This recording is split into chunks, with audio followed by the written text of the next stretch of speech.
जी जनाब, अस्सलाम वालेकुम वंस अगेन।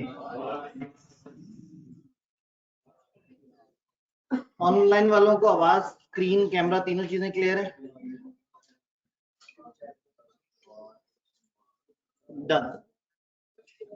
अब आपने बताना ये है कि आपको ज्यादा तकलीफ कब हुई, घर जाके जब आपने उस डायग्राम के अंदर लिखी हुई अंग्रेजी पढ़ी तो ज्यादा परेशान हुए, या कल के टेस्ट में ज्यादा परेशान हुए? दोनों दफा परेशान हुए।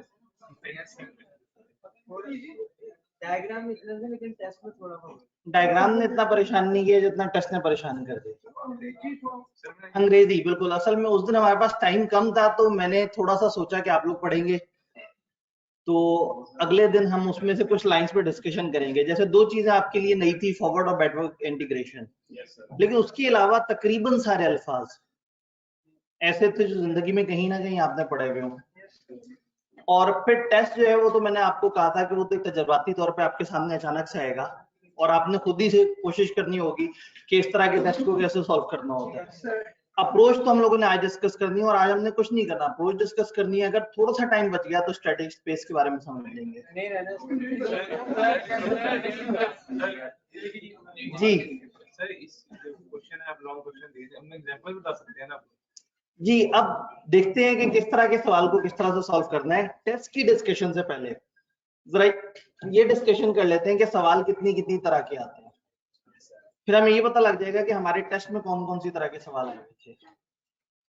लेकिन उससे पहले, क्योंकि वो वाली डिस्कशन शुरू ही तो खत्म होगी नहीं, एक दफा पोर्टर 5 फोर्सेस में जाके जो उसकी इंग्लिश के मसले हैं थोड़ा सा उन्हें ना देख लें, उसको एक दफा सबसे उतारते हैं।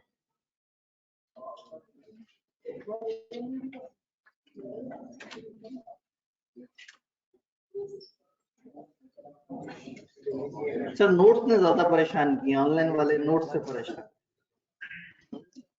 असल में हुआ ये कि ये हम लोगों ने हवा में तो समझ लिया, लेकिन मैं आपको जिस तरह से वो इंग्लिश साथ साथ बताई जाती है वो नहीं बता सका, और उसमें दो टेक्निकल बातें थी, बाकी सिंपल थी। एक काम करते हैं, इसको लाइन बाय लाइन लेके चलते हैं ताकि आपकी घबराहट बिल्कुल खत्म हो जाए।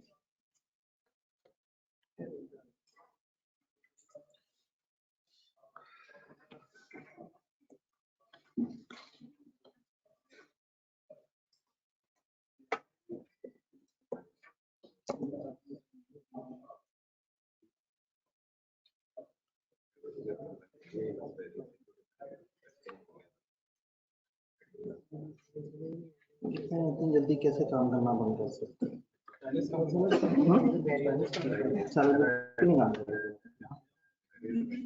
गलत स्टाइलिश तो नहीं है बताया हुआ?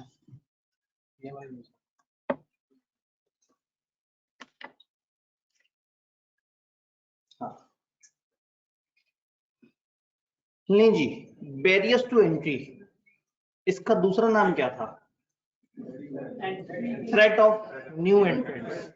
यानी कि हम ये कहते हैं कि 5 फोर्सेस में, अब मैं कोशिश करने लगा हूं कि 5 फोर्सेस जो आप लोगों ने समझ लिया था उसको एक दफा इसकी जो इंग्लिश है उसको एक्सप्लेन करते हैं, फिर हम देखेंगे कि कितनी तरह के सवाल जो है वो पेपर में आते हैं और वो दिखने में कैसे होते हैं, उनको अटेम्प्ट किस तरह से करना है। तो ये वाली अप्रोच काफी डिफरेंट होगी जो आप लोगों ने इससे पहले लॉ वगैरह में कोई अप्रोच देखी होगी। बैरियर्स टू एंट्री, किसी भी बिजनेस में एंटर होने के जो बैरियर्स हैं, यानी कि रुकावटें जो हैं किसी भी बिजनेस में एंटर होने की, वो क्या है? जो बिजनेस जितना ज्यादा बैरियर्स रखता होगा उस बिजनेस में उतना न्यू एंट्रेंट्स के आने के चांसेस कम हो जाएंगे। हमने कहा सॉफ्ट ड्रिंक्स की इंडस्ट्री में आपको 15 तरह के लाइसेंस लेने पड़ेंगे, 40 जगह से अप्रूवल लेनी पड़ेगी, कोई 10 करोड़ का 12 करोड़ का प्लांट लगाना पड़ेगा, ये काम करना पड़ेगा, वो काम करना पड़ेगा। इतने ज्यादा मुसीबतें, इतनी ज्यादा टेंशन है कि इतने ज्यादा प्लेयर्स उसमें आराम से एंटर ही नहीं हो पाते। इसका मतलब है कि अगर मेरे पास पैसे हैं और मैं वो बिजनेस में जा सकता हूं तो बहुत अच्छा बिजनेस है, क्योंकि उसमें बैरियर्स टू एंट्री है, हर कोई इतने आराम से नहीं घुसेगा। बैरियर्स टू एंट्री में एक इकोनॉमीज ऑफ स्केल, वो बिजनेसेस जिसमें बहुत बड़े लेवल पे आप बिजनेस करें तो ही आपको फायदा होता है, अदरवाइज आपको फायदा नहीं होता। तो वहां आपको इकोनॉमीज ऑफ स्केल, ये वर्ड आपने कहीं ना कहीं पढ़े होंगे। Economies of scale, economies of scale का मतलब ये है कि आप जितना बड़ा स्केल कर लें, जितने बड़े पैमाने पे काम करेंगे, उतनी पर यूनिट कॉस्ट आपकी कम हो जाएगी। तो कुछ बिजनेस ऐसे होते हैं जिसमें बड़े पैमाने पे ना चले। आपने एक प्लांट लगा लिया बोतलों का, आपने सारा खर्चा कर लिया, उसके बाद आप सिर्फ एक शहर में बोतलें बेचे, आपकी कंपनी कभी भी नहीं ऊपर आ सकती। ये बिजनेस चलेगा ही तब जब कम से कम आपने 40 शहरों के कम से कम 100 से ज्यादा डीलर्स के साथ डील की हुई हो। तो वो बिजनेस जिसमें इकोनॉमीज ऑफ स्केल का कॉन्सेप्ट होता है ना, उन बिजनेसेस में घुसना आसान नहीं है, क्योंकि उसमें घुस के आपको फिर मैस मार्केट को सर्व करना पड़ता है। ये बात समझ आई? देन अदर कॉस्ट एडवांटेजेस, वही इकोनॉमीज ऑफ स्केल और अदर कॉस्ट एडवांटेजेस। अगर आप बड़ा कैपिटल एक्सपेंडिचर करते हैं तो भी इकोनॉमीज ऑफ स्केल से आपको अपना वो वाला जो कॉस्ट बेनिफिट है वो भी मिल जाता है। बहुत सारे ऐसे बिजनेसेस जहां पे आप अपनी डिफरेंट कॉस्ट सेव कर सकते हैं, जस्ट बिकॉज कि आप बड़े स्केल पे ऑपरेट कर रहे हैं। तो वहां पे किसी नए बंदे का घुसना आसान नहीं है, क्योंकि उसे पता है कि यहाँ मेरी कॉस्ट तभी बचेगी जब कम से कम मैं इस लेवल पे ऑपरेट करूंगा। तो होता ये है कि आप उन बिजनेसेस में एंटर होते हैं जिन बिजनेस में आपको अपना स्कोप नजर आता है, और जिस बिजनेस में ज्यादा दुनिया ने सर्व होना होता है वहां एंटर होना आसान नहीं होता। अगर आप सर्फ बनाने वाली कंपनी बना रहे हैं और आप पूरे पाकिस्तान को नहीं टारगेट कर रहे, तो आप एक गलत काम कर रहे हैं, क्योंकि वो कमोडिटी ऐसी है जो पूरे पाकिस्तान की नीड है। और जब पूरा पाकिस्तान सर्व होगा तो आपकी मार्केटिंग की कॉस्ट भी कम हो जाएगी। आप टीवी पे ऐड चलाएंगे तो जितने ज्यादा यूनिट्स होंगे उसके ऊपर डिवाइड होकर ऐड की कॉस्ट ना होने के बराबर होगी। लेकिन अगर आप बेच ही एक शहर में रहे हैं तो टीवी पे ऐड चलाएंगे, वो भी बहुत महंगा पड़ेगा।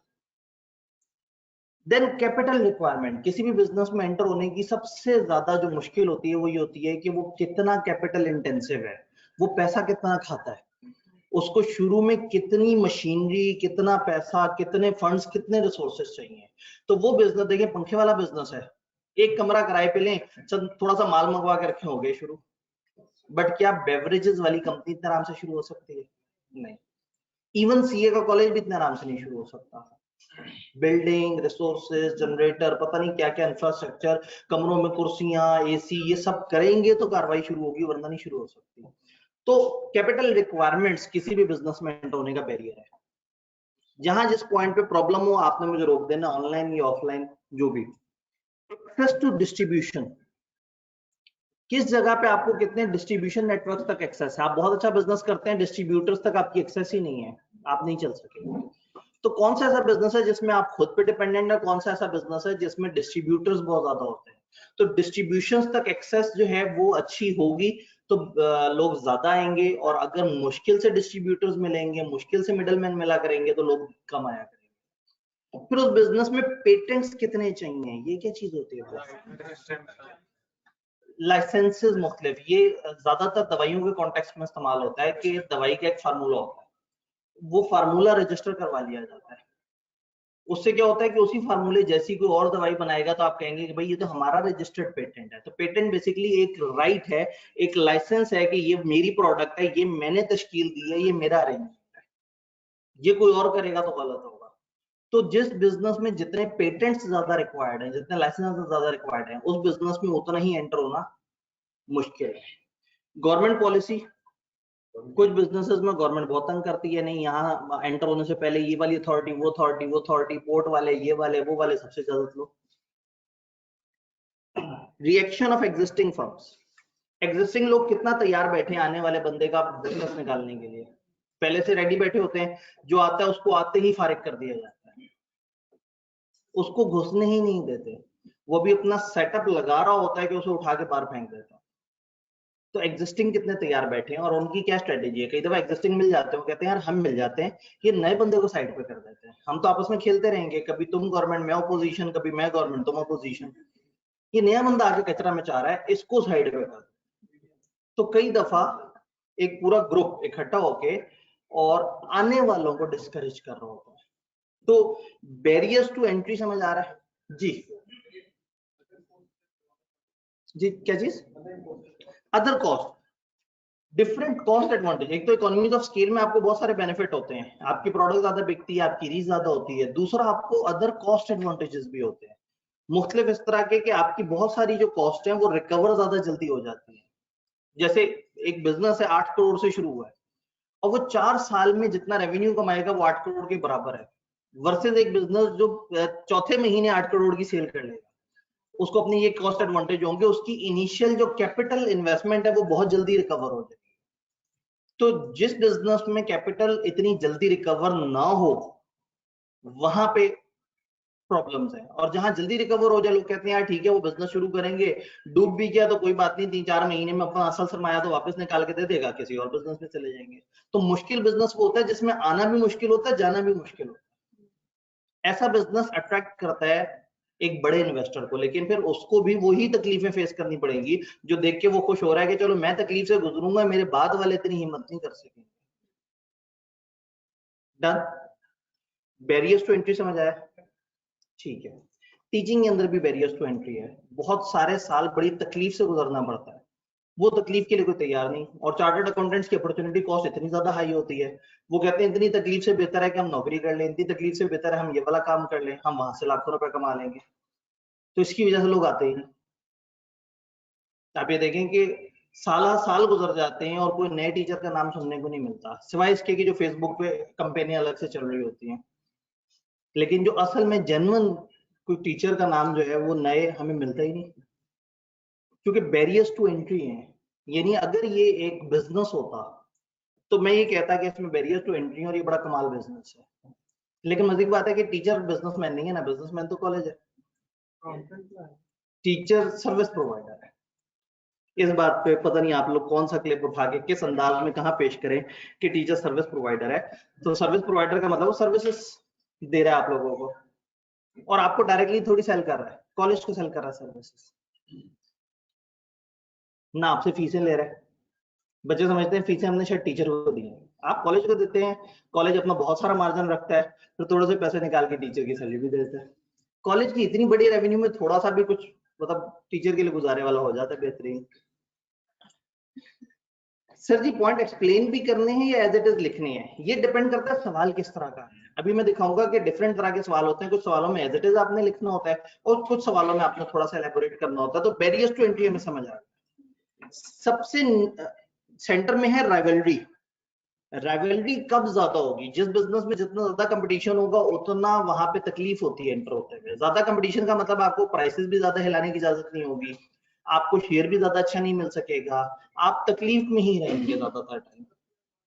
राइवलरी कब ज्यादा होती है? जब राइवल्स सिमिलर साइज के होते हैं, राइवल्स मिलते जुलते साइज के होते हैं। ये नहीं कि एक दो बहुत ऊपर है और दो तीन बहुत ही नीचे के, करीब करीब के साइज के राइवल्स हो। मार्केट में ग्रोथ बहुत ज्यादा ना हो, वो बहुत ज्यादा ऐसा ना नजर आ रहा हो कि बस मैं जाते ही छा जाऊंगा और 40-50% मार्केट तो मेरी होगी। फिक्स्ड कॉस्ट बहुत ज्यादा हाई हो, यानी उस बिजनेस के अंदर जो है वो सबकी फिक्स्ड कॉस्ट ज्यादा है, इसका मतलब है सबके सब लड़ रहे होंगे ज्यादा से ज्यादा नंबर ऑफ यूनिट्स पे। आपको पता है कि फिक्स्ड कॉस्ट जितनी ज्यादा है तो उसको पूरा करने के लिए आपको एक अच्छी कंट्रीब्यूशन चाहिए पहले तो ब्रेक इवन तक पहुंचने के लिए। हाँ आप लोग तो कॉस्ट पढ़ के आए हुए हैं, तो आपको पता है कि कंट्रीब्यूशन पर यूनिट से सबसे पहले तो हम अपनी फिक्स्ड कॉस्ट पूरी करते हैं, फिर उसके बाद हम प्रॉफिट कमाना शुरू करते हैं। तो then price was to maintain turnover. Price की जंगें चल रही होती हैं, कंपटीशन इतना ज्यादा होता है कि हर कोई प्राइस पे खेल रहा होता है, इसने प्राइस कम कर दी, उसने कम कर दी, उसने कम कर दी। ऐसे बिजनेस में जाऊंगा तो सिर्फ सत्यानाश होगा और कुछ नहीं होगा, क्योंकि हमें तो प्राइस के खास लेवल से ऊपर ले जा ही नहीं सकेंगे। तो लड़ाई झगड़े के ही अंदर हमारा बिजनेस तो रुल जाएगा। लैक ऑफ डिफरेंशिएशन, डिफरेंशिएशन नहीं है, सब मिलती जुलती प्रोडक्ट बेच रहे हैं।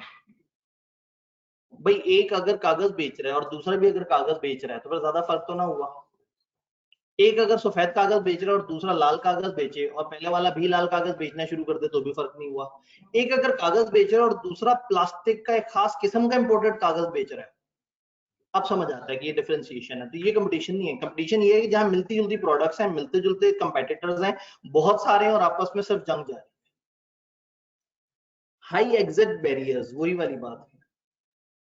एक ऐसा बिजनेस जिसमें बाहर निकलना आसान नहीं है ना, तो लोग फिर वो जैसे वो दिया होता है ना, दिया बुझने से पहले एक आखिरी दफा बड़ा जोर से फड़फड़ाता है। अब एक ऐसा बिजनेस है जिसमें से निकलना तो बहुत मुश्किल है और आप कंपीट भी नहीं कर पा रहे, तो फिर आप क्या करेंगे? आप गंद मचाएंगे मार्केट में, आप खराब करेंगे सबको। आप कहेंगे ठीक है मेरे साथ तो जो हुई सो हुई है, इन सबको भी नहीं छोड़ूंगा। आप अचानक से 10 रुपए नीचे कर देंगे प्राइस, पता नहीं आप एग्जैक्टली वहां तक पहुंचे या नहीं पहुंचे। नहीं पहुंचे, इतनी जल्दी नहीं पहुंचते जी। मैं उस वक्त की बात कर रहा हूँ जब एग्जिट बैरियर वाले मसले थे, जब एक दिन अचानक से अनाउंसमेंट कर दी 10 रुपए नीचे करने की कि ठीक है मैं तो गंदा हो रहा हूँ, अब सबको गंदा करना है जी।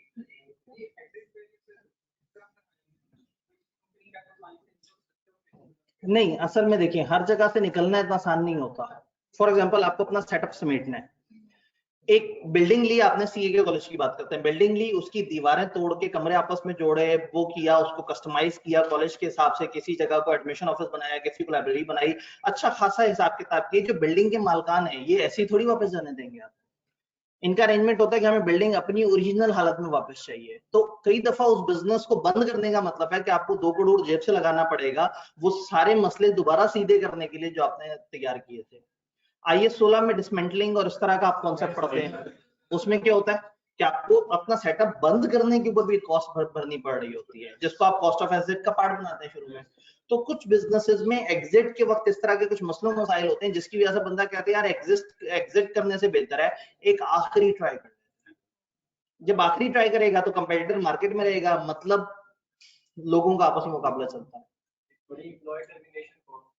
जी बिल्कुल, ये सारे सारे के सारे मतलब एम्प्लॉइज को इतने बड़े लेवल पे आप जब ले ऑफ दे रहे होंगे तो आपको उनको भी कंपनसेशन देनी पड़ेगी। सर ये खुद मार्केट में डॉलर डाल रहे हैं, ठीक है। काश इतने डॉलर पाकिस्तान के पास हो जो खुद मार्केट में डाले जा सके। अब तो कह भी नहीं सकते ये वाली बात, पहले कह सकते थे, पहले तो खुशहाली थी मुल्क में कि भाई खुद ही से डॉलर डाला हुआ होगा। इस वक्त तो जो है ना, एक दफा तो इसहाक डार ने कैलकुलेशन सारों की आउट कर दी है। ये वैसे थोड़ा सा टेम्परेरी है, खास लेवल से ज्यादा नीचे ले जाना आसान नहीं है। इस वक्त लोग डर गए हैं, लोग जो इन्वेस्टमेंट कर रहे थे ना वो थोड़े से रुक गए, उन्होंने को पता नहीं ये जो है ना आके तंग ना करना शुरू कर दे। लेकिन खैर वही बात है कि शायद इसी तरफ जाएंगे तो फिर बात और है। मतलब इस सारी टीम में ना 2-3 बंदे जो कि मुझे परफॉर्मेंस वाइज अच्छे लगते थे, उसमें से एक इसहाक परफॉर्मेंस वाइज, बाकी तो सारे वाइज आउट है, ठीक है। लेकिन कम से कम मतलब इसहाक डार वर्सेस असद उमर अच्छा खासा फर्क है। वो बड़ी गड़बड़ हो गई थी, वो एक मिस कैलकुलेशन थी पीटीआई की, उन्हें लगा कि बोलता अच्छा है तो काम भी अच्छा करता होगा। वो उसकी परफॉर्मेंस और सेक्टर्स में अच्छी रही लेकिन फाइनेंस वाली साइड उसे नहीं समझ आई। वो शुरू में वहां से पीटीआई थोड़ी सी कमजोर पड़ गई, अदरवाइज जो है ना वो बड़े अच्छे इनिशिएटिव्स आए थे। इस सारी जंग में कश्मीर को लोग भूल जाएंगे, तो कश्मीर की बात भी कौन कर रहा था? ये तो बीच में एक मसाला होता है जो जरूरत पड़ने पे लेके आया जाता है, फिर वापस ले जाते हैं, इधर वापस आते हैं।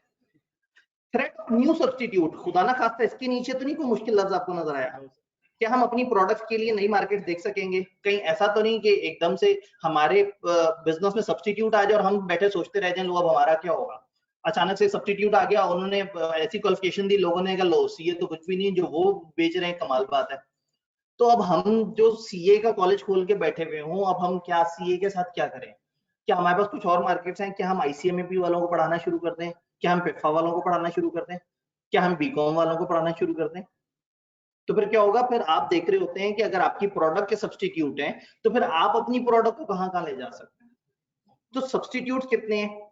To what extent is there a danger? किस हद तक खतरा है? आप एक बिजनेस में एंटर होने से पहले ही खतरा भाप लेते हैं कि वहां खतरा कितना ज्यादा है, क्या वहां सब्स्टिट्यूट आ तो नहीं रहे, धड़ाधड़ तो नहीं आ रहे?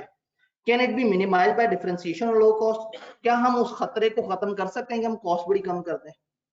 क्या हम खतरे को कम कर सकते हैं? हम डिफरेंशिएशन दे दें। डिफरेंशिएशन मतलब आप अपनी प्रोडक्ट की बड़ी यूनिक सी करते हैं, ऐसी करते हैं कि लोग कहें कि अरे नहीं नहीं ये तो कुछ और है। ये नहीं पता लगा जी सीए की मार्केट में सीए का कंपेटिटर आ गया, लेकिन आप तो सीए प्लस कराते थे जी। सीए प्लस क्या है? ये सीए के साथ बीकॉम की डिग्री होती है। तो हाँ यार, ये सीए प्लस को खतरा नहीं है, सीए को खतरा हुआ है, क्योंकि ये कॉलेज तो सीए के साथ बीकॉम भी दे देता था। तो अगर आपकी प्रोडक्ट डिफरेंशिएटेड है, मुनफरिद है दूसरी प्रोडक्ट से, तो फिर आपका सर्वाइवल है। वरना जब कंपेटिटर आएगा, जब सब्स्टिट्यूट आएगा, वो आपको अब उन दो की बात करते हैं, बायर और सप्लायर। इन दोनों की पावर कब ज्यादा होगी? बायर के सप्लायर्स के पास कब ज्यादा पावर होगी? जब सप्लायर्स थोड़े हैं। जिस वर्ड पे, जिस लाइन पे आप परेशान हो, आपने मुझे बता देना है। एक बच्चे ने घबरा के पूछा, सर आप किस पार्टी से हैं? मैं पाकिस्तान से हूँ। अब आप कहेंगे, लो पाकिस्तान पीपल्स पार्टी। अभी वो क्या कहते हैं, वो कौन है पिछले दिनों कप्तान, हफीज नहीं, सरफराज। सरफराज जब अपनी पार्टी लॉन्च करेगा तो जो है ना, मैं फिर उसका साथ दूंगा, ताकि लोगों को लगे कि मैं यंग जनरेशन के लीडर्स के साथ हूँ। फ्यू सप्लायर्स, कम सप्लायर, मतलब हाँ, मतलब वही बात है कि इमरान खान की नस्बत तो अच्छा खासा यंग है ना। इमरान खान तो जरदारी से भी बड़ा है, पता है? yes, लेकिन उसने मेंटेन रखा हुआ और कमाल मेंटेन रखा हुआ, मतलब again fitness it at speak. Few supplier, come supplier है, ये तो बताने की बात नहीं है कि कम सप्लायर होंगे तो सप्लायर ब्लैकमेल कर सकता है। फ्यू सब्स्टिट्यूट, खरीदने वाले के पास भी अगर सप्लायर थोड़ा सा भी जो है वो मुंह बना दे कि नहीं जी ऐसे नहीं ऐसे, तो आपके पास सब्स्टिट्यूट ही कोई नहीं है। आप उसके अलावा जाएं तो जाएं कहाँ? स्विचिंग कॉस्ट और हाई, एक सप्लायर से निकल के किसी दूसरे सप्लायर की तरफ जाएंगे, फिर से रजिस्टर होंगे, फिर से पता नहीं क्या क्या ड्यूज पे करेंगे, तो स्विचिंग कॉस्ट हाई है, तो सप्लायर को भी पता है कि मुझे छोड़ के इसने जाना कहाँ है, मुझे छोड़ के जाएगा तो अपना नुकसान करेगा। फॉर एग्जांपल सिर्फ दो कॉलेज हो और दोनों की ही रजिस्ट्रेशन फीस भी बहुत ज्यादा हो, और उनका रूल ये हो कि जो बच्चा हमें छोड़ के एक भी पेपर के लिए जाएगा उसके तीनों पेपरों की फीस हम पी जाएंगे। तो बच्चे को पता है कि कॉलेज शिफ्ट करने का मतलब अपने 3 पेपर और अपनी रजिस्ट्रेशन फी की कुर्बानी, और दूसरी तरफ वाले ने भी रजिस्ट्रेशन फी दोबारा से लेनी है। तो स्विचिंग मुश्किल है, स्विचिंग मुश्किल है तो कॉलेज आपको करेगा तंग। तो सप्लायर के पास बार्गेनिंग पावर आ जाती है अगर कस्टमर के पास स्विचिंग इतनी आसान ना हो। ये वाले पॉइंट को एंड पे देखते हैं। कस्टमर्स नॉट सिग्निफिकेंट, कस्टमर ज्यादा ताकतवर नहीं है। जब कस्टमर ज्यादा ताकतवर नहीं है तो सप्लायर खा जाता है। सप्लायर्स प्रोडक्ट डिफरेंशिएटेड, और हर सप्लायर के पास अपनी खास प्रोडक्ट है जो दूसरे सप्लायर्स के पास भी नहीं है। तो आपको है कि यार इसको छोड़ के उसके पास जाऊंगा तो उसके पास तो खाली ये चीज मिलेगी, ये तो सीए प्लस वाले हैं, वो सीए वाले हैं, तो इतना आसान नहीं होता वहां पे। तो सप्लायर के पास ताकत आ जाती है जब कम सप्लायर होते हैं और बड़ी मुनफरद प्रोडक्ट दे रहे होते हैं। अब ये थ्रेट क्या है, ये जो वाहिद वर्ड जिससे मुझे परेशानी थी कि आपके लिए नया है, possibility of integrating forward. Forward और बैकवर्ड, इसको थोड़ा सा मुझे आपको डायग्राम पे बताना।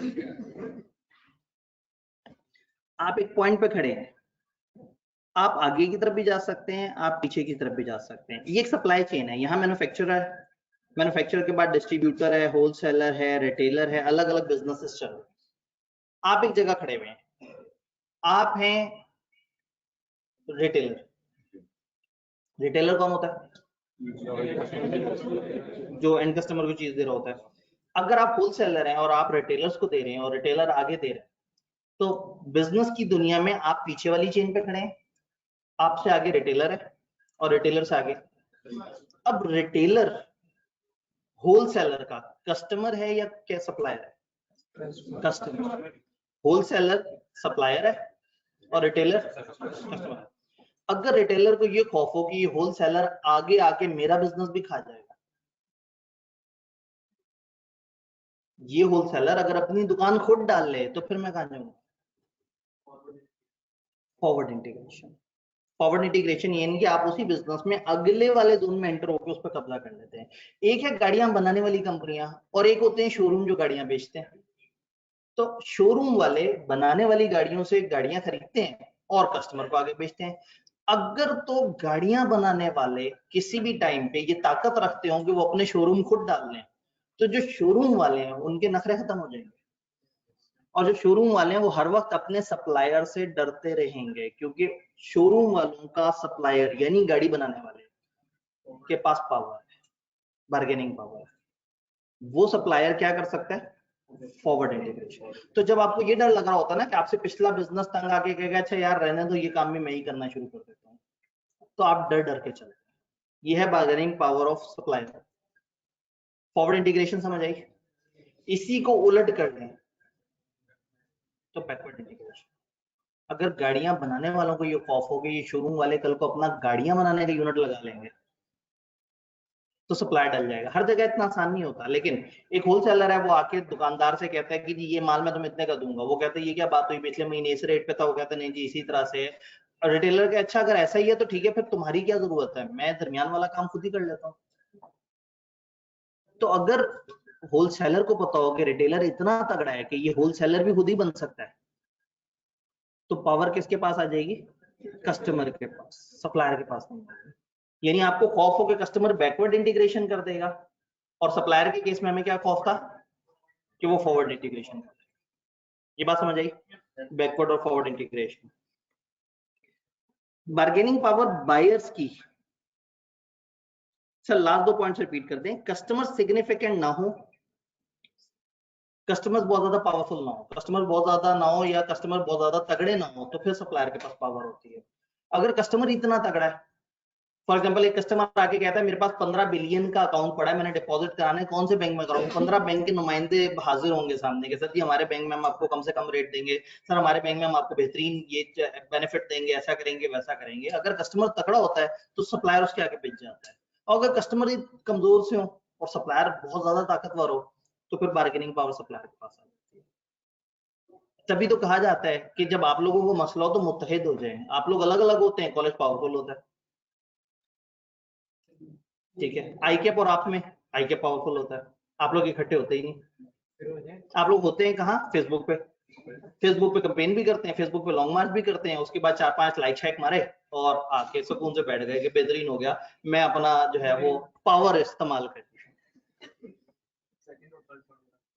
सप्लायर प्रोडक्ट डिफरेंशिएटेड, सप्लायर की अलग अलग तरह की प्रोडक्ट है, डिफरेंशिएटेड प्रोडक्ट है, उसकी प्रोडक्ट दूसरे से मुनफरिद है। जब मुनफरिद है तो सप्लायर के पास पावर है कि वो कहेगा ठीक है दूसरे के पास चले जाओ, वो खाली सीए देगा, मैं तो सीए प्लस दे रहा हूँ, मेरे पास तो यूनिक चीज है। तो ये वाला पॉइंट। लेफ्ट पे देखते हैं बायर्स के जो पॉइंट चल रहे थे, मैं एक एक पे रुक के और देख रहा था साथ साथ कि कोई सवाल तो नहीं आ रहा। ये आखिरी पॉइंट पे सवाल आया था, कंसंट्रेशन ऑफ बायर्स। बायर के पास पावर कब होगी, जब बहुत ज्यादा होंगे और इकट्ठे होंगे, एक पूरा जोन होगा, ये इकट्ठा, ये जी 50 बच्चों का ग्रुप है, ये कह रहे हैं इस कॉलेज ने हमें अच्छे पैसों में नहीं पढ़ाया तो हम साथ वाले कॉलेज में चले जाएंगे, और ये 50 बच्चे मिलकर 150 पेपर पढ़ेंगे, और ये 150 पेपर मिलकर इतने लाख फीस बन जाएगी। पावर इकट्ठी है, अगर बायर्स का ग्रुप इकट्ठा है तो उनके पास पावर है, यानी कि बायर्स अगर मुत्तहिद हैं तो पावर है। Alternate source of supply exist, उनको सप्लायर को भी पता है कि हमसे नहीं खरीदेगा तो कहीं और से खरीद लेगा, तो अब कौन डरेगा, सप्लायर डरेगा, कस्टमर नहीं डरेगा। Cost of purchase is high proportion of total cost, buyer के लिए टोटल कॉस्ट का सबसे बड़ा पोर्शन है कॉस्ट ऑफ परचेज। तो जब सबसे बड़ा चीज कॉस्ट ऑफ परचेज है तो वो अच्छी तरह से सोचेगा, पूरी मार्केट विजिट करेगा, जो बेस्ट पर्सन है उसके पास जाएगा। इसका मतलब है इस वक्त कस्टमर बहुत सियाना है, समझदार है, और उससे उसके पास काफी पावर है। जी best person in terms of quality, in terms of cost, जो सबसे अच्छे पैसों में सबसे सस्ते पैसों में सबसे अच्छी चीज देगा, कस्टमर उसके पास जाना शुरू कर देगा। थ्रेट ऑफ बैकवर्ड इंटीग्रेशन, इस पे मैं बात कर चुका हूँ कि आपको ये डर है कि ये कस्टमर जो मतलब ये यहाँ पे बैकवर्ड इंटीग्रेशन हो सकती है, और यही जो है वो बैकएंड पे जाके अपने से पीछे सप्लाई चेन पकड़ सकता है, तो कस्टमर वहां मजबूत हो जाता है। फॉरवर्ड इंटीग्रेशन में वो कौन मजबूत हो जाता है, सप्लाई। लो स्विचिंग कॉस्ट, अगर कस्टमर के पास स्विचिंग कॉस्ट बहुत आसान है तो आपने थोड़ा सा भी अड़ी की उसके साथ, उसने फौरन से स्विच कर देना। वो सिर्फ एक सब्जेक्ट पढ़ रहा है आपके पास और उसमें भी छोड़ेगा तो आपको साइंस नहीं चार्ज करेंगे, तो वो कहता है ठीक है भाई अगर इतना मसला है तो मैं दूसरा सब्जेक्ट किसी और कॉलेज पढ़ लूं। तो पावर किसके पास हुई, बायर के पास। Buyers have low profits, buyer के इतने ज्यादा प्रॉफिट्स ही नहीं है, बायर इतना लालची नहीं है, बायर को इतने मसले ही नहीं है। Buyers have full information, buyer को सब पता है। अब अगर देखें तो कुछ मार्केट में क्या होता है, बायर भी तगड़ा होता है, सप्लायर भी तगड़ा होता है, दरमियान वाला बिजनेस रुल जाता है, जैसे सीए के अंदर इस टाइम पे हो चुका है। सप्लायर भी स्ट्रांग है, बायर भी स्ट्रांग है। अगर आपको लगता है कि बायर स्ट्रांग नहीं है तो ये आपकी भूल है, आपको लग रहा होता है शायद आप एक्सप्लॉइट हो रहे हैं, आप बहुत स्ट्रांग हैं। आप अभी भी बड़ी पुरानी फीसों में भर पढ़ रहे हैं और बहुत अच्छे लेवल की फैसिलिटीज पढ़ रहे हैं। डिपेंड करता है बेचने वाला कितना तगड़ा है। इलेक्ट्रॉनिक्स में अगर नहीं है तो मुझे बताएं कि आईफोन इस वक्त लेटेस्ट कितने रुपए का है, 3.5 लाख। ठीक है, 3.5 लाख भी कोई बहुत ही पुरानी प्राइस बता दी इन्होंने। 5, 6.5 इतना है। और क्या लोग कंपेन करके आईफोन को कह रहे हैं कि प्राइसें कम कर दो, तो पावर में कौन है? तो ऐसे नहीं है कि इलेक्ट्रॉनिक्स में नहीं है, ये डिपेंड करता है बिजनेस किस तरह से चल रहा है, उसने बेवकूफ कितना बनाया। अवाम पागल है, वो कहता है नहीं ठीक है, वो जो मर्जी हो जाए, हमने उसी के पास जाना है जी। तो ये हम लोगों के पॉइंट्स डिस्कस होने वाले थे, लेकिन आज का असल टारगेट ये नहीं था। सरप्राइज, आज का असल टारगेट तो डिफरेंट है। कुछ भाई कुछ कहना चाहते हैं? Cost of purchase is high proportion of total cost. एक बंदे की कॉस्ट का टोटल हिस्सा, फॉर एग्जांपल आपके पास जेब में पैसे पड़े हुए हों 15,000 और आपने मार्केट से जाके एक बॉल पॉइंट खरीदना हो, तो क्या बहुत बॉदर करेंगे कि कौन सी वाली कंपनी किस तरह से, या रजिस्टर खरीदना हो? नहीं, जेब में पैसे पड़े 15,000 और कोर्स खरीदना है 14,500 का। अब क्या करेंगे? सोच समझ के अच्छी तरह तहकीक करेंगे। जब आपकी टोटल कॉस्ट का सबसे बड़ा हिस्सा बाइंग कॉस्ट है, तो फिर आप सियाने हो जाएंगे। और जब एक हल्की फुल्की सी चीज है जिसपे इतना खर्चा नहीं होता, आप इतने सियाने नहीं होंगे, आप कुछ भी खरीद लेंगे। तो अक्सर बिजनेस पर उन प्रोडक्ट्स पे काम करते हैं जिसमें बायर सोचता नहीं है, बस खरीद लेता है जी। हम आते हैं अपने टारगेट की तरफ। सवाल कितनी तरह के, मुझे अंदाजा नहीं था कि इसकी अंग्रेजी में इतना टाइम लगा। ये मेरी इतनी प्यारी ब्लैक स्क्रीन थी और जस्ट आपके कमरे में नजर नहीं आता, इसलिए मैंने इसको व्हाइट पे शिफ्ट किया। मुझे बड़ा दुख है जी। बैकवर्ड इंटीग्रेशन में क्या होता है? रिपीट करते हैं। बैकवर्ड और फॉरवर्ड, देखें आप जिस जगह खड़े हैं, एक पूरी चेन है। एक बंदा कुर्सियां बना रहा है, एक बंदा उसको कुर्सियों के बेचने वाली जगह पे बेच रहा है। किसको बेच रहा है? रिटेलर्स को। रिटेलर्स अपनी दुकान पे उसे सजा रहे हैं और वहां से आम कस्टमर खरीद रहा है। ये अलग अलग चेन है। आप इस चेन में दरमियान में कहीं भी हो सकते हैं। आप जिस जगह खड़े हैं, अगर आप अपने से अगले बिजनेस को टेकअप कर सकते हैं तो ये फॉरवर्ड इंटीग्रेशन, यानी आप अपने कस्टमर खुद बन जाएं। आप गाड़ी बनाने वाली कंपनी है और गाड़ी बेचने वाले कुछ और लोग हैं, अगर आप आगे बढ़ के गाड़ी बेचने वाले भी खुद बन जाए तो ये बन जाएगी फॉरवर्ड इंटीग्रेशन। दूसरे केस में आप गाड़ियां बेच रहे थे, बेचते बेचते अगर बनाना भी खुद ही शुरू कर दें तो बैकवर्ड इंटीग्रेशन। तो बैकवर्ड इंटीग्रेशन में आप अपने सप्लायर को खा जाते हैं, फॉरवर्ड इंटीग्रेशन में कस्टमर को खा जाते हैं। आप उसके पॉइंट पे आ जाते हैं। डिफरेंट तरह के सवाल, ठीक है जी। इधर भी बैकवर्ड और फॉरवर्ड इंटीग्रेशन का ही था। कई तरह के सवाल जो इस पेपर में आते हैं, और एक अजीब सा खाना है हाउ इट लुक्स लाइक। वो सवाल दिखने में कैसा होता है, कि आपको देख के थोड़ी सी पहचान होगी ये किस किस्म का सवाल है, ये मेरे से क्या कह रहा है। टिपिकल उसकी निशानी है, जरूरी नहीं कि हमेशा वैसा दिखे, लेकिन 90% ऑफ द केसेस में वैसा दिखेगा। और नंबर 3, हमने उसे कैसे प्रेजेंट किया। पहली कैटेगरी स्ट्रेट फॉरवर्ड, क्लियर है विजिबिलिटी? स्ट्रेट फॉरवर्ड सवाल, प्लेन क्वेश्चन होता है, सिंपल रिक्वायरमेंट होती है, सीधा सा सवाल, सीधी सी रिक्वायरमेंट, जिसको टाइप 1 कहा करते थे हम कभी लॉ।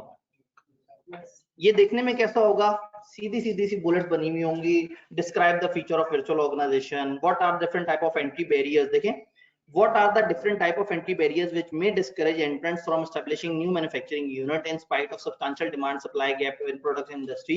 वो क्या डिफरेंट तरह के एंट्री बैरियर्स हैं जो एक बिजनेस में होते हैं। सीधा सीधा सवाल पूछ लिया। उन्होंने कोई आपसे नहीं कहा कि फलाना कंपनी को इस तरह के मसलों मसाइल आ रहे थे, फलाना ऐसे थी, तो बताओ उसकी क्या एंट्री बैरियर्स। उन्होंने कहा नहीं, आप क्या जानते हैं एंट्री बैरियर्स के बारे में, खुल के बता दें। तो कुछ होते हैं रट्टे वाले टाइप के सवाल, सीधा सा सवाल होता है, सीधी सी रिक्वायरमेंट होती है, कोई केस स्टडी नहीं होता, कोई कंफ्यूजन नहीं होती, आपने नोट से कॉपी पेस्ट करना होता है और कुछ नहीं करना। अगर सवाल के नंबर एबनॉर्मली हाई हैं तो फिर आपको, जैसे 7 नंबर के लिए अगर वो कह रहे हैं कि एग्जिट बैरियर्स बताएं, तो आपने तो 6-7 बुलेट्स पढ़ी हुई हैं। तो इधर अगर आपको लग रहा है कि 7 नंबर ज्यादा है और बुलेट से काम नहीं चलेगा, तो उन बुलेट्स को एक एक लाइन में एक्सप्लेन भी कर। अगर किसी का बहुत दिल कर रहा है तो नीचे एग्जांपल भी दे दें। आई कैप रिक्वायर नहीं करता, लेकिन एग्जांपल अगर आप दे सकते हैं, आपके पास टाइम है और नंबर्स में मार्जिन भी है, तो दे दें, इसमें फायदा ही है, नुकसान नहीं है। तो पहला तो है सीधा सीधा सवाल जिसका सीधा सीधा जवाब होता है। इस पेपर में मॉडल्स भी होते हैं। मॉडल्स का मतलब ये है कि जैसे आप 5 फोर्सेस पढ़ा, 5 फोर्सेस का सवाल यूं भी आ सकता है, बताओ 5 फोर्सेस क्या होते हैं और उनको एक्सप्लेन करो। सवाल यूं भी आ सकता है कि बताओ बायर के पास बार्गेनिंग पावर कब ज्यादा होगी, 5 नंबर का सवाल, तो ये छापे वाला सवाल है। सवाल यूं भी आ सकता है, एक सिचुएशन दे दी, कहा बताओ इसमें 5 फोर्सेस में से कौन सी फोर्स है, तो आप वहां उस सारे को देखेंगे तो उसमें जो निशानियां नजर आएंगी आप किसी एक फोर्स पे पहुंचेंगे। ऐसे में टिपिकली वो कहते हैं कि बताओ कौन सी फोर्स और उस फोर्स के क्या फीचर्स होते हैं वो बता दो। सवाल यूं भी आ सकता है कि एक बड़ा सा सिनेरियो दिया, उन्होंने कहा कि ये बड़ा सिनेरियो, इसमें पोर्टर की 5 फोर्सेस पूरी करो और बताओ कैसे। तो सवाल कई तरह से आ सकते हैं। पहला सवाल तो समझ आ रहा है, सिंपल सी स्ट्रेट फॉरवर्ड सा सवाल है, स्ट्रेट फॉरवर्ड सवाल है, प्लेन क्वेश्चन है, simple requirement, describe briefly the salient feature of virtual organization, what are different type of entry barriers. तो इसका सॉल्यूशन क्या है, आपने सिर्फ नोट से कॉपी पेस्ट करना है, तो ज्यादा लंबी चौड़ी बात नहीं करनी। कैटेगरी सेकंड, सीम्स लॉजिकल, एक मीडियम सा पैराग्राफ होगा जिसमें एक सिचुएशन सी दी हुई होगी बट रिक्वायरमेंट सी दी होगी। किस तरह का दिखता है, अब अगेन पढ़ते हुए आपको थोड़ी सी तकलीफ होगी, मैं पढ़ देता हूं आपके लिए, ऑनलाइन वाले इसको सही से पढ़ पा रहे होंगे उनकी स्क्रीन पे। Horizon limited engage in business of फलाना फलाना फलाना, और ये कर रही है और वो कर रही है, वो कर रही है और ये कर रही है। बड़ी प्यारी सी कहानी तो सुना दी। नीचे रिक्वायरमेंट क्या है, state type of proportional strategies which this company में pursue for marketing of its wide range of product in introduction, growth, maturity, decline stage of their product life cycle. एक टॉपिक है प्रोडक्ट लाइफ साइकिल जिसमें 4 phases हैं। जिस तरह से porter 5 forces में 5 categories है ना, उस तरह से उसमें 4 कैटेगरीज हैं, और उसमें बताया है कि हर कैटेगरी में आपको प्रमोशनल क्या स्ट्रेटेजीज करनी होती है। ये सवाल यूं भी पूछ सकते थे कि बताओ 4 फेजेस में किस तरह की प्रमोशनल स्ट्रेटेजीज होती हैं। ऐसा नहीं किया उन्होंने, कहा एचएल एक कंपनी है, वो ये काम कर रही है, बताओ एचएल इन चारों फेजेस में क्या प्रमोशनल स्ट्रेटेजीज वो करेगी। तो अब आपने क्या करना है, आपने सिर्फ उनका इतना सा एहतराम करना है कि उन्होंने एचएल का एक सिनेरियो सा दिया और सवाल आपसे जो पूछा है वो सीधा सा है। तो आपने क्या करना है, start the answer from starting sentence from question. Question से आपने स्टार्टिंग सेंटेंस उठाना है और वहां से कहानी शुरू करनी है। सवाल में से उन्होंने कहा state the type of promotional strategies which SL may pursue for marketing of its wide range of product in this phase.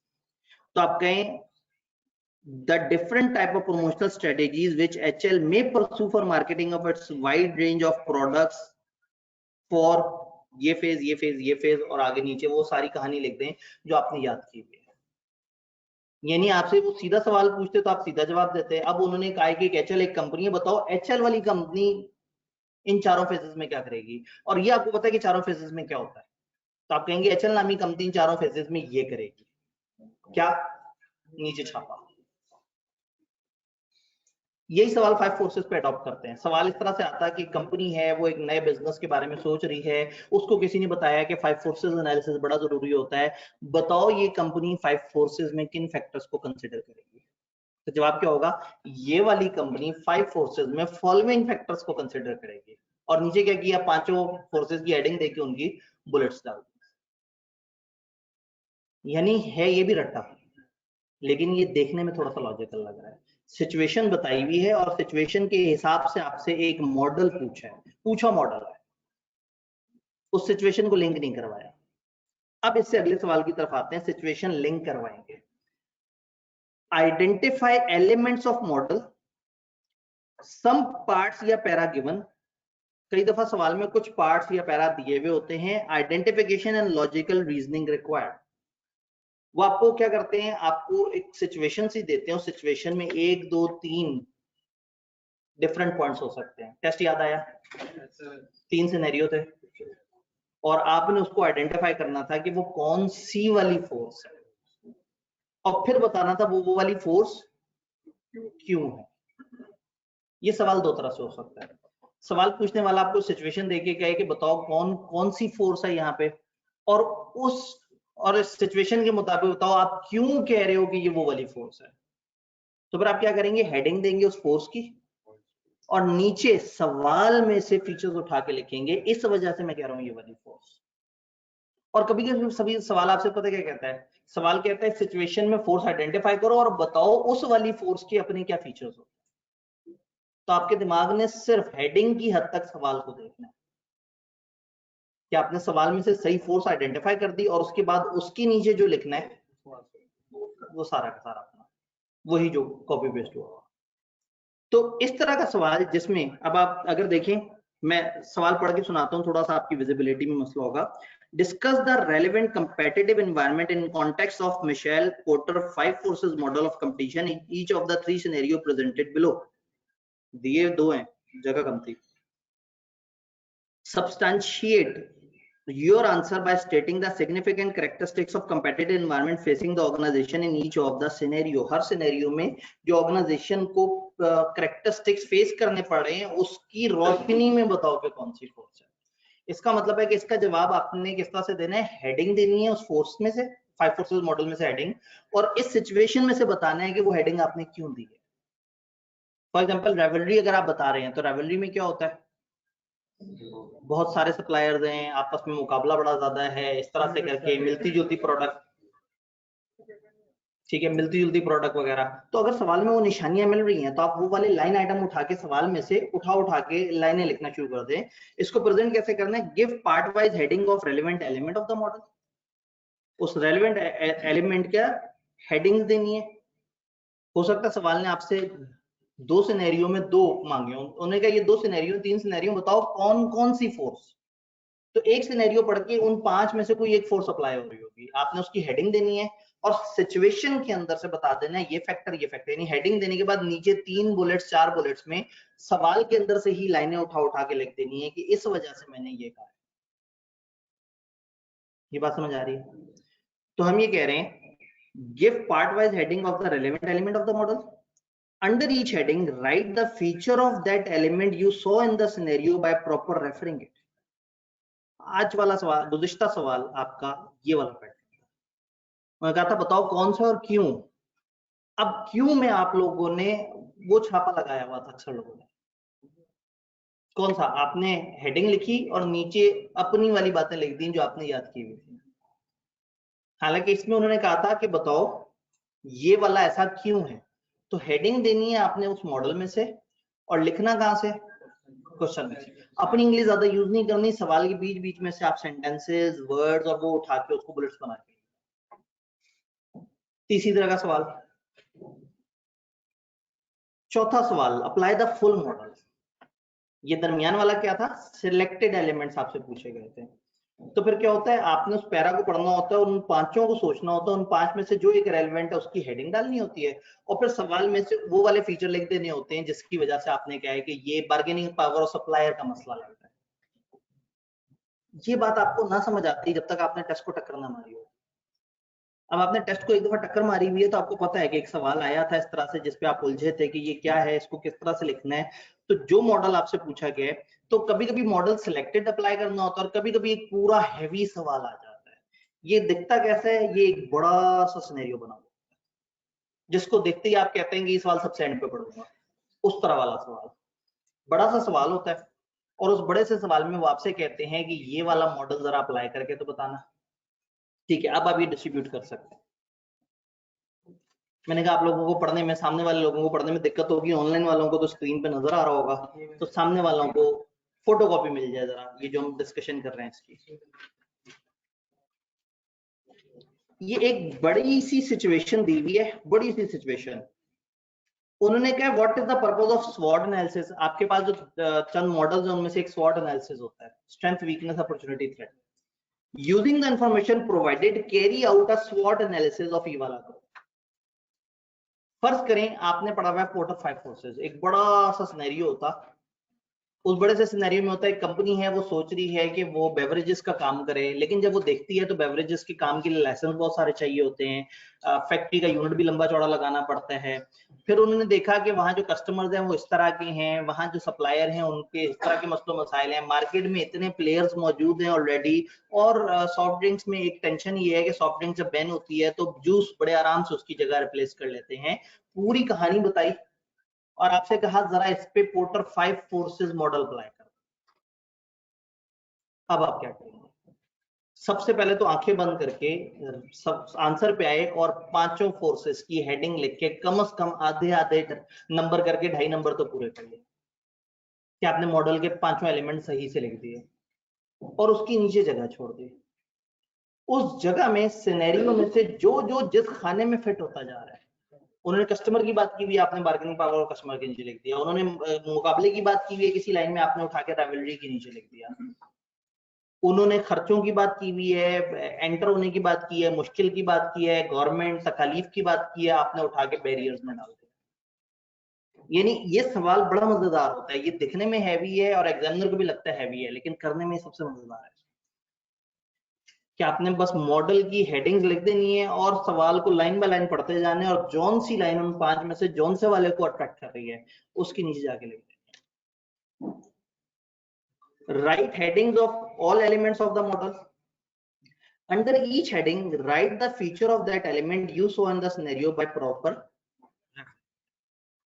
आपने जो जो सिनेरियो में चीज नजर आई आपने वो उठा के यहाँ पे लिख देनी है, उसको रेफर करना है। अब यहाँ मॉडल नहीं लिखना, उन्होंने ये नहीं कहा मुझे 5 फोर्सेस एनालिसिस चाहिए। 5 फोर्सेस होता क्या है, उन्होंने कहा ये सिचुएशन है, इस सिचुएशन पे 5 फोर्सेस लगा। बात कुछ कुछ समझ आ रही है? पहला सवाल था स्ट्रेट फॉरवर्ड टाइप 1 सवाल कि सीधा सवाल सीधा जवाब, कोई सिचुएशन नहीं, कोई सिनेरियो नहीं, कोई कंफ्यूजन वाली बात नहीं, कोई घूमी हुई बात नहीं, सीधा सा सवाल आपने रटा मारा हुआ है, आपने उठा के लिख दिया। सेकंड कैटेगरी सीम्स लॉजिकल, थोड़ा सा अच्छा, इसका सिनेरियो बहुत लंबा चौड़ा नहीं होता, सिनेरियो छोटा सा होता है, मीडियम साइज का सिनेरियो होता है, को 8-10 लाइनों 15 लाइनों पे फैला हुआ नहीं होगा, 4-5 3-4 लाइनों पे फैला हुआ सिनेरियो होगा और नीचे आपसे कोई एक सीधा रटे वाला सवाल पूछा हुआ होगा। तो चूंकि उन्होंने सिनेरियो सा दिया हुआ था छोटा सा, ये देख रहे हैं शक्ल इसकी किस तरह की है, थोड़ा सा सिनेरियो सा दिया हुआ है, तो आपने start the answer from starting sentence from question, question में से जो रिक्वायरमेंट है वहां से उसको उठा के मोल्ड किया कि ये वाली कंपनी को यहाँ फॉलोइंग करना चाहिए, और फॉलोइंग के नीचे अपना याद किया हुआ माय बेस्ट फ्रेंड लिख दिया जो आपने याद करके रखा हुआ था, आपको सिर्फ सवाल की वो थी तलाश। तीसरा क्या था, सिलेक्टेड एलिमेंट्स ऑफ मॉडल, 1 2 3 4 अलग अलग तरह की छोटी छोटी सी कुछ केस स्टडीज देंगे, छोटी छोटी तो नहीं लेकिन केस स्टडीज देंगे, और आपसे ये नहीं कहेंगे कि इस सिचुएशन पे पूरा पूरा मॉडल अप्लाई कर दो, वो कहेंगे इस सिचुएशन में 5 फोर्सेस में से बताओ क्या आइडेंटिफाई कर, तो 5 फोर्सेस में से कोई एक आइडेंटिफाई हो रहा होगा। इस सवाल की रिक्वायरमेंट ध्यान से पढ़नी है। सवाल ये भी कह सकता है कि वो हमें बता दो कि कौन से वाला वो हो रहा है, और उस वाले मॉडल के एलिमेंट के फीचर्स बता। अब पूछ लिया फिर उन्होंने रखा, ये फिर सीम्स लॉजिकल हो गया। सिचुएशन दिखाई, कहा कि बताओ कौन सा वाला फोर्स चल रही है यहाँ और उस फोर्स के क्या फीचर होते हैं, तो सवाल पढ़ के आपने फोर्स की हेडिंग लिखी और फोर्स के नीचे वही रटा लिख दिया। लेकिन अगर उन्होंने कहा कि बताओ उसमें कौन सी फोर्स और क्यों है, रीजन दो, तो वो रीजन कहां से निकलेगी, उसी सवाल में। तो जो टेस्ट वाला सवाल है उसमें आपने क्या करना था, पहले तो वो 3 में जो आपको समझ आया उसकी हेडिंग देनी थी, फिर उस सिनेरियो में से उठा के बताना था कि क्यों आप ये कह रहे हैं, यानी कि उसके बीच बीच में से चंद सेंटेंसेस यूज करना है।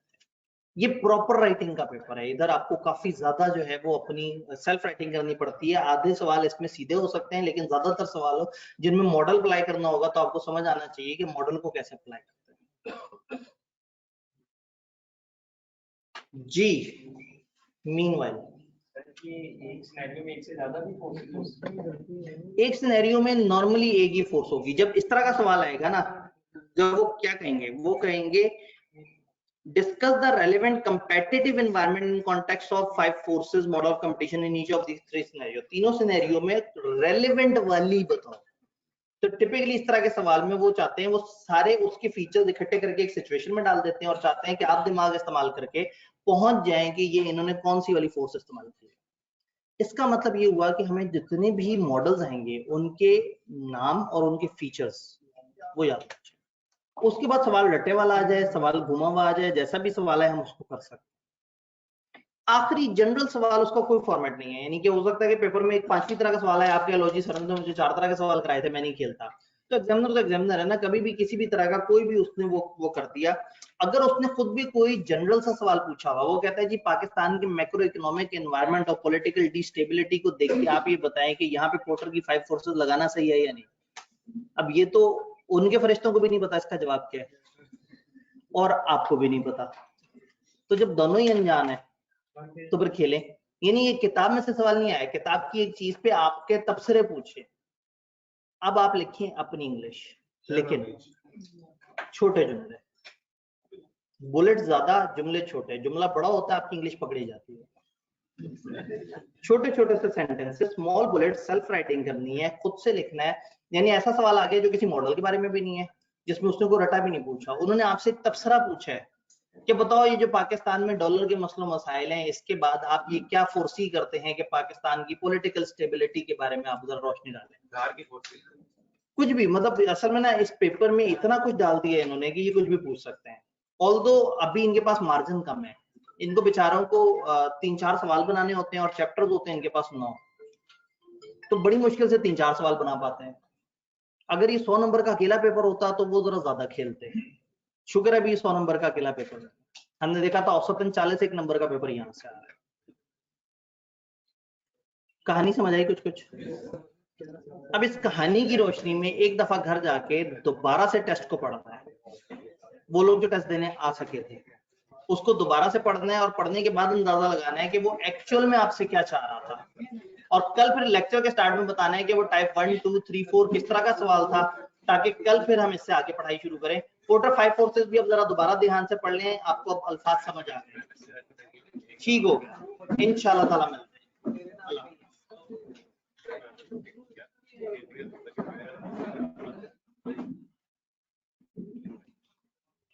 जनरल टाइप क्वेश्चन में कितना